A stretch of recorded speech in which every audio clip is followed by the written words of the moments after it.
Hi అండి. అందరికీ నమస్కారం. Welcome to my channel. ఈ వీడియోలో ఏపీ ఉద్యోగ పెన్షన్‌ల తాజా అప్డేట్ అండి. తాజా సమాచారము. సో, శుక్రవారం 9వ తేదీ ఆగస్టు 2024 ఉదయం 10 గంటల సమయానికైతే వీడియో చూస్తున్నాము. వీడియోని ఎక్కడ స్కిప్ చేయకుండా ఎండ్ వరకు చూడనప్పుడే పూర్తి ఇన్ఫర్మేషన్ అర్థమవుతుంది. సో, వీడియో నచ్చినట్లయితే ఒక లైక్ చేయండి ఫ్రెండ్స్. సో, కొత్తగా మన ఛానల్ ఎవరైనా చూస్తూ సబ్స్క్రైబ్ చేసుకున్నట్లయితే దయచేసి మన ఛానల్‌ని అయితే సబ్స్క్రైబ్ చేసుకోండి. దీని ద్వారా నేను చేసే ప్రతి ఒక్క వీడియో మీ వరకు రీచ్ అవుతుంది. ఇక మనం ఆలస్యం చేయకుండా వీడియోలోకైతే వెళ్ళిపోదాం ఫ్రెండ్స్. ఫ్రెండ్స్ ముందుగా మనకు మొదటగా అప్డేట్ వచ్చేసి ప్రభుత్వ ఉద్యోగ పెన్షనర్లకు 2024 ఇవ్వాల్సిన డీఏలపై అయితే సంచలన ప్రకటన. జూలై 2024 నుంచి అమలు చేయనున్న డీఏ పెంపును ప్రభుత్వం ధృవీకరించింది. ఇక జూన్ 2024కి సంబంధించి ఏఐసీపీఐ ఇండెక్స్ డేటా విడుదల చేయబడిందనమాట. ఇందులో భారీ పెరుగుదల కనిపించింది. సో, ఏడవ వేతన సంఘం కింద జీతం తీసుకుంటున్న ఎవరైతే కేంద్ర ప్రభుత్వ ఉద్యోగులు, పెన్షనర్లు నేరుగా దీని ద్వారా లబ్ధి పొందనున్నారండి. కేంద్ర ప్రభుత్వ ఉద్యోగులకు గ్రాట్యుటీ అలవెన్స్ విషయానికొచ్చినట్లయితే జనవరి 2024 నుంచి ఉద్యోగులకు 50% గ్రాట్యుటీ అయితే వీరు పొందుతున్నారు. అయితే అది రద్దు కాలేదు అన్నమాట.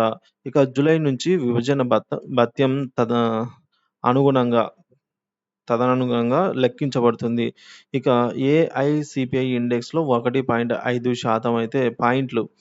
సో, ఈ భారీగా పెరుగుదల అయితే కనిపించిందనమాట. సో, దీంతో చూసుకున్నట్లయితే తుది బట్టి స్కోర్ కూడా పెరిగింది. ఇక ఏడో వేతన సంఘం తుట్టి బట్టీలు 3% పెంపు. జనవరి మరియు జూన్ 2024 మధ్యలో ఏపీ ఏఐసీపీఐఐడబ్ల్యూ ఇండెక్స్ నంబర్‌ల నుంచి అయితే జూలై 2024 నుంచి ఉద్యోగులు పొందే విభజన భత్యం మొత్తం నిర్ణయించబడుతుందన్నమాట.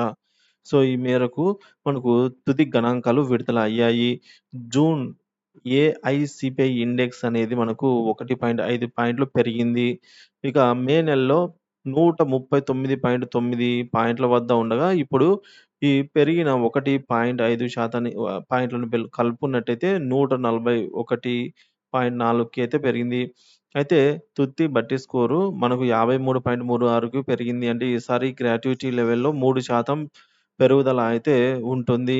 ఇకపోతే జనవరిలో ఇండెక్స్ సంఖ్య అనేది 138.9 పాయింట్ల వద్ద ఉంది. సో, ఫలితంగా 50.8 లోటు ఏర్పడిందన్నమాట పాయింట్స్. ఇక జూలై నుంచి డీఏ సెప్టెంబర్‌లో ప్రకటన. సో, ఈ జూలై నుంచి ఏదైతే డీఏ ఉంటుందో దాన్ని సెప్టెంబర్‌లో ప్రకటించే అవకాశం అయితే ఉంది. జీ బిజినెస్ నివేదిక ప్రకారంగా సెప్టెంబర్ లేదా అక్టోబర్‌గా అయితే కేంద్ర ఉద్యోగుల తొలగింపు వేతనం ప్రకటించబడుతుందన్నమాట.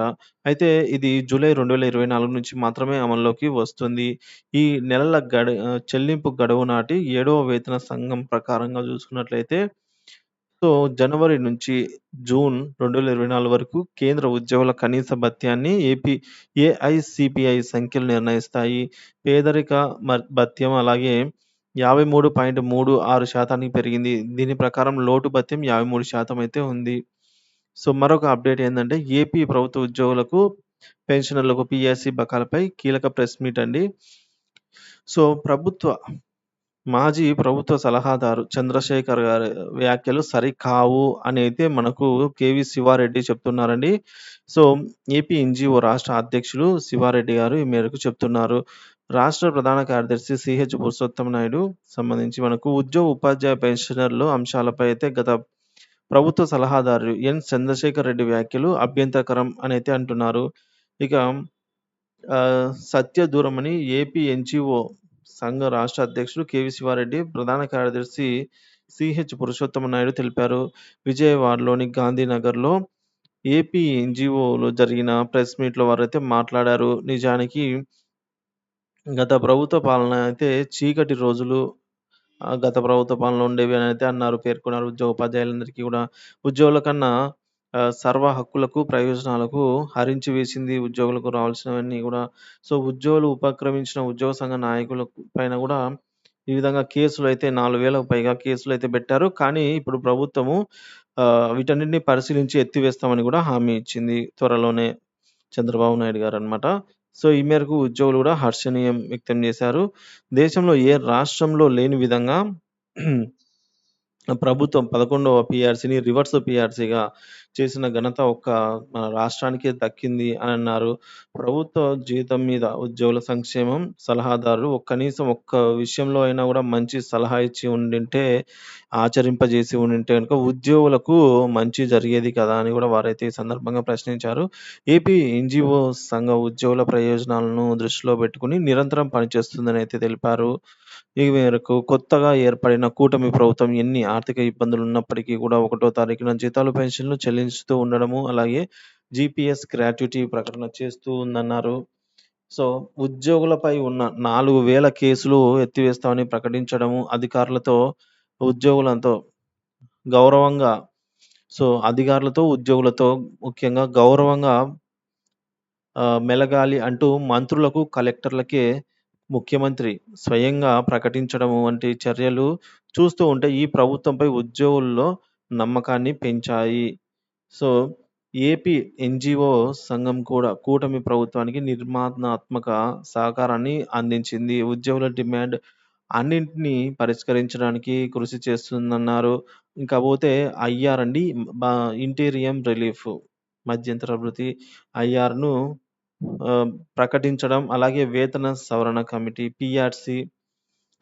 పీఆర్సీ కమిటీని నియమించడం వంటివి ప్రభుత్వం చేయాల్సి ఉంది. చేస్తుంది అనైతే విశ్వసనీయ వ్యక్తం చేస్తున్నారండి. చేస్తుందనైతే అంటున్నారు వారు. ఇక ఐఆర్ ప్రకటించడము, వేతన సవరణ కమిటీ నియమించడము, అలాగే 62 సంవత్సరాలకే పదవీ విరమణ అందరికీ వర్తింపచేయడం వంటివి పలు అంశాలపై చీఫ్ సెక్రటరీ దృష్టికి, అలాగే ముఖ్యమంత్రి దృష్టికి తీసుకొని వెళ్తామని గూడా ఈయన చెప్తూ ఉన్నారండి శివారెడ్డి. ఇక ఒకటో తారీఖున సామాజిక పెన్షన్‌లు ఎటువంటి ఇబ్బందులు లేకుండా అందించిన అధికారులు, ఉద్యోగులందరికీ కూడా ఈయనైతే అభివందనలు తెలిపారు. ఇలా అయితే జరిగిందనమాట. మరి ముఖ్యంగా మనం చూసుకున్నట్లయితే ఆహ్, గత ప్రభుత్వ మాజీ సలహాదారు చంద్రశేఖర్ రెడ్డి వ్యాఖ్యలు సరికావు. ఒకవేళ ఆయన ఒక్క మంచి నిర్ణయమైనా చేసి ఉన్నట్లయితే మన ఉద్యోగులకి ఒక మేలైనా జరిగి ఉండేది. అప్పట్లో ఎన్నో ఉద్యమాలు చేశాము. అలాగే ఎన్నో చేపట్టాము. కాకపోతే ఫలితం అనేది శూన్యమనమాట. ఏమీ లేదు. కాబ ఇప్పుడు ఈ ప్రభుత్వం ఉద్యోగుల పట్ల ఇస్తున్న మర్యాదను ఇవన్నీ గూడా మరింత విశ్వసనీయత పెంచుతున్నాయి ప్రభుత్వం మీద. కాబట్టి కూటమి ప్రభుత్వము ఖచ్చితంగా ఉద్యోగులకు సంబంధించి అన్ని వివిధ రకాల పెండింగ్‌లో ఉన్న బకాయిలను ఆర్థిక మరియు ఆర్థికేతర సమస్యలను నెరవేరుస్తుంది అని గూడా మనకు ఏపీ ఎన్‌జీఓ రాష్ట్ర అధ్యక్షుడు కెవి శివారెడ్డి, అలాగే ప్రధాన కార్యదర్శి సిహెచ్ పురుషోత్తం నాయుడు అయితే ఈ మేరకు ప్రెస్ మీట్‌లో తెలియజేశారు. ఇది ఫ్రెండ్స్, వీడియో నచ్చినట్లయితే తప్పకుండా వీడియోకైతే ఒక లైక్ అయితే చేయండి. ఈ వీడియోని తోటి ఎంప్లాయీస్‌తో అయితే షేర్ చేయండి. Thank you for watching this video.